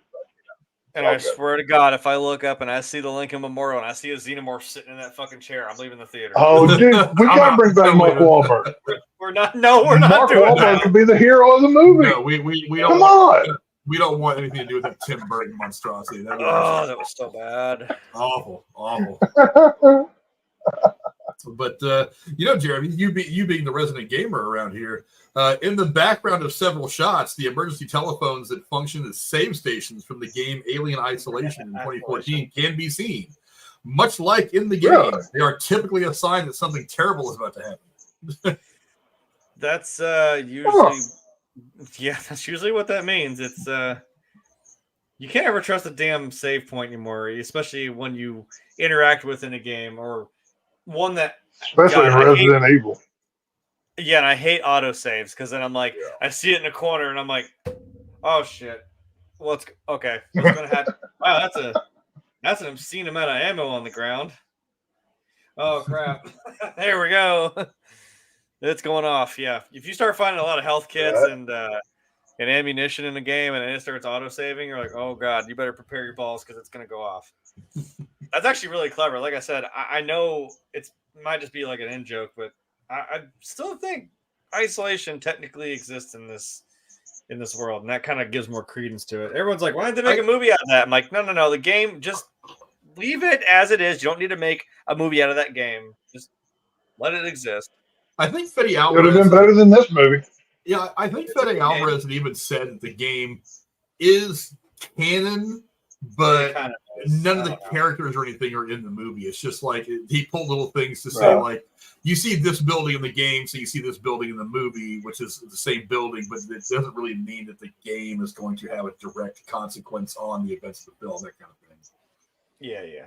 Right. But I think he did say that. I don't think that he would have pulled anything from the game, even something as small as a telephone in the background, if they weren't kind of at least canon or like in a similar universe. I mean, we're talking about space. There was something from basically every alien, at least popular alien thing within this movie, whether it was an Easter egg or an homage, whatever it happened to be. There was something there. So I don't know. I mean, maybe you just threw it in because I mean, hell, maybe one of the producers was a nerd for the franchise. Said, hey, let's put that thing in the background that only the ones that know are going to realize what it is. Yeah, the only the super fans are going to give a shit about.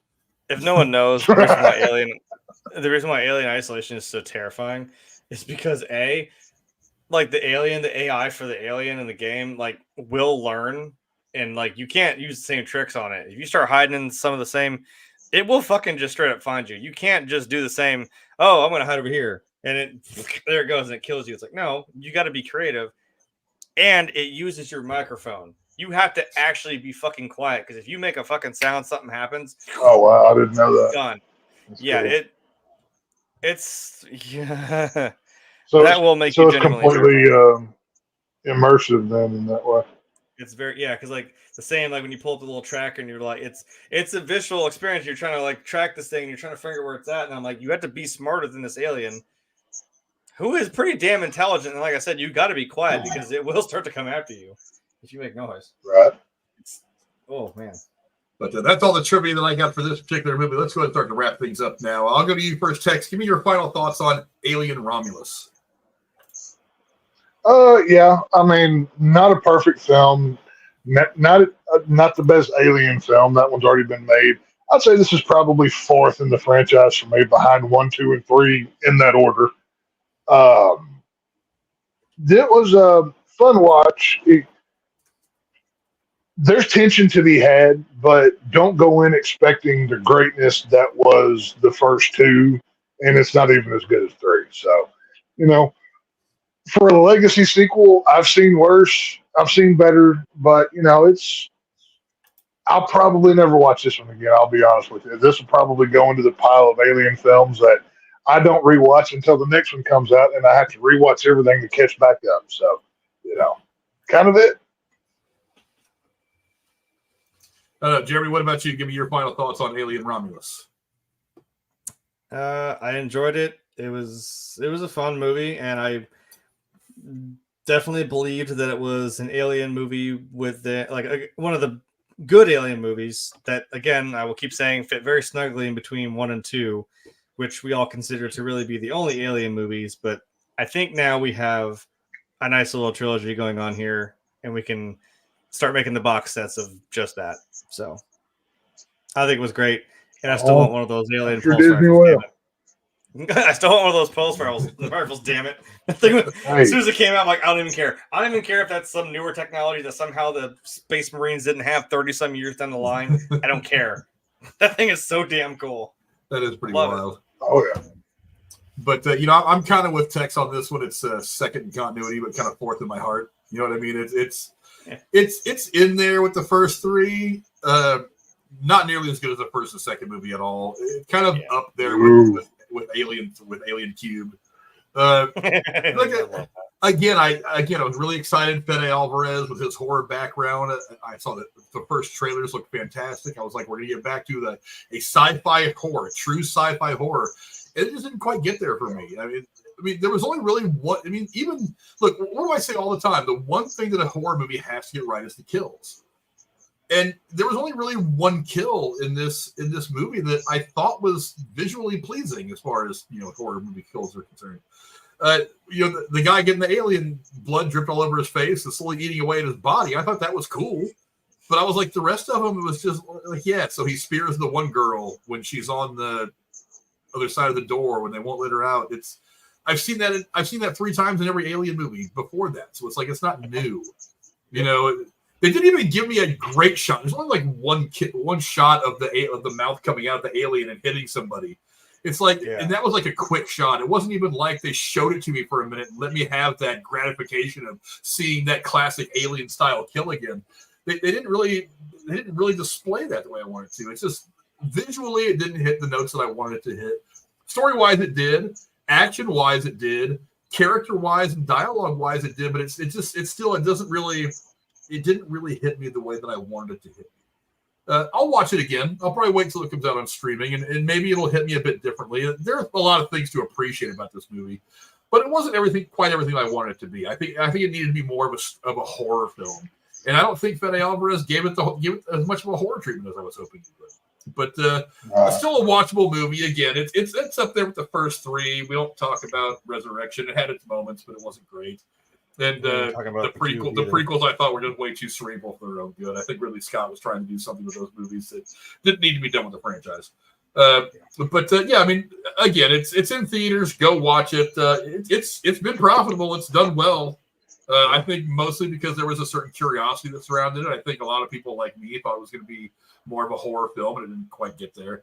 But I mean, I say like every other movie, give it a watch. Maybe you'll like it. Maybe you'll see something in it that I did not. But again, I'll watch it when it hits streaming again, just to re-experience it all, and maybe I'll find something in the movie that I didn't get the first time. But that's what we're going to start to wrap things up for today. I want to thank my amazing co-hosts for doing the great job they always do. Starting with my head of life mate, Jeremy. What do you got going on, my friend? Well, good way to kind of give us a prelude into spooky season with Alien. So, yeah, that's the most wonderful time of year, as I'm sure Tex at least will agree. It's right around the damn corner. Go on, buddy. Past all this 90-degree bullshit heat that we've been having, 90-plus degrees. Fuck you, it's 100 and something down here. I think it actually. I mean, my external thermometer on my work truck today actually hit 100. I think mine hit like 102 or something. Like 97 where they were at. So, yeah, it's awful. But hey, spooky season's coming, and it's gonna be a fun time. So that's what I got going on. I think the next thing that related to Alien that I was like, video game wise, I was like, well, they had Ripley in the shop in Fortnite like a week ago. Cool. Oh, there you go. Yeah, I mean, the only thing I want it for is I'm like, come on, the little back bling is Jonesy and his little character. His little head like pops out of the character once in a while. I'm like, come on, that's adorable. Plus, there's a character named Jonesy in Fortnite, like the main character. I'm like, if I put Jonesy and Jonesy together, it's just unstoppable. Well, that's like matter and antimatter meeting. That thing can't happen. It'll destroy the world. I'll just the whole universe implodes. You're going to create a black hole. Yeah, I'm just going to implode the whole universe. Yeah, that's, it's spooky season's coming. That's my tunnel vision right now. So. And the shape of the Lone Star State, my man Tex. What do you got going on, my friend? Well, I'll report on the movies that I recommended people go see this past week. Strange Darling and Stream. Both of them are awesome. Very different in variety. Strange Darling was a horror thriller, but had some twisted sexual stuff, some cool gore in it, and one of the best female performances I've seen in years. You need to go see Strange Darling. It is a mind. It just screws with your head. I won't give you any spoilers other than there's a serial killer on the loose and a one-night stand happens. Madness ensues. Stream was made by the producers of Terrifier 2 and 3. If you like those, this movie is strictly for the gorehounds like myself. If you don't care about plot or just necessarily making a great film by whatever, go find Stream. Best sex scene I've seen in this year for sure. Oh my God. Great kills. David Howard Thornton, Tony Todd, Tim Curry. Stay through the credits. There's all kinds of footage. I don't know if it's in theaters anymore because it was supposedly only a 1 weekend release. But if you can find Stream and you're a gorehound, watch that movie because it is a lot of fun with twists at the end. I won't tell those either, but go find those movies. Yeah, the cast alone interests me. I'm gonna have to find a way to check that one out. I'll say this: Stream is about 20 minutes too long. Like the first half of the movie, you're building up the family that goes to this hotel. They kind of play it slow, but once it picks up, it really picks up. Like once they get to the hotel once you first see Jeffrey Combs, that's when the movie gets really good. And it's a splatter gore fest, much like in the Terrifier vein. Damien Leone did the special effects. I had a lot of fun with it. I don't know. It's probably not in theaters anywhere. You can Google it and see. But, look for your streaming services and maybe you'll find Stream because it's a lot of fun. I dug it. And my head of life mate, Jeremy, I already talked to you. Yeah, I think I did, didn't I? Yeah. You know, I'm not used to text blathering on endlessly about one movie or another at the very end. It kind of threw me off a little bit, threw off my internal clock. Hey, I gotta give. We're probably not going to review streams, so I have to. I'll let the people know about a good movie. So if I can find it, I mean, because I've already got it in my head that like instead of waiting until like October 1st to start getting the horror stuff, you know, the scary stuff, we're gonna start like mid-September because there's lots of movies I want to get to. I think it's time to start re-reviewing a few things. You know, I'd love to. I would love to go see and review that new Toxic Avenger movie with Kevin Bacon, but they don't want to release it to us because they're buttheads. So you know, release the Toxic Avenger. Even if it's terrible, I want to see it. I mean, I just want to see it for myself. You know what I mean? It's a trauma movie. It's supposed to be bad. That's the charm of trauma movies. They're gore-filled, bad movies that you have fun with. That's the whole point in watching them. Release the movie, people. Come on. My goodness. But yeah, as for me, you will. Thursday is still kind of up in the air. I have my fantasy football draft Thursday. My plan was to stream that. I usually do that every year, so I'm kind of thinking that probably. If I don't stream that, there probably won't be a stream at all. And then I think Tuesday. I mean, because what comes out this weekend? Beetlejuice Part 2 comes out. Don't say it's time. So yeah, we'll be back here. One way or another, we'll be back here on Tuesday to break down Beetlejuice. I don't know. I'm waiting for the first reviews to come out. Hopefully they'll come out here the next day or two. I haven't heard about them putting an embargo on it. If they do that, I'll be really, really upset. But hopefully in the next few days, the first reviews will come out and we'll hear from the critics whether they think it's worth seeing or not. I have not seen The Crow yet. I couldn't bring myself to go see it the last couple of days. Of all the things I had to do, I'm like, I can't take away from all those things to see a movie that's just flat out getting destroyed. But yeah, so not good. Bad, avoid at all costs. So we may or may not do a full review on that at some point. I really doubt it. I may just go see it and give you like a 5 or 10 minute thing about why I hate it so much, because I've already heard so much about that movie. I was watching Pop Culture Crisis on Tenet Media earlier today when I was at work, and they were just destroying that movie left and right. Some of it was kind of nitpicky stuff. Like, again, there's a certain amount of suspension of belief when you go into a movie anyway, like Aliens, like we're in space fighting aliens. You kind of turn part of your brain off to watch movies like this. It's like, I feel like that movie should get part of the same. I mean, you're talking about a guy coming back from the dead after a year of being dead to avenge, you know, him and his woman being killed. But I was like, still, there's so many things about the plot that like they were talking about, and I was like, man, if you can't get this one right, again, legacy sequel. If you don't get a couple of things right, it's going to miss real bad. It took them 10 years to make this thing. It's not a good movie. I've seen it. Crow stuff doesn't happen until like 40, 45 minutes in.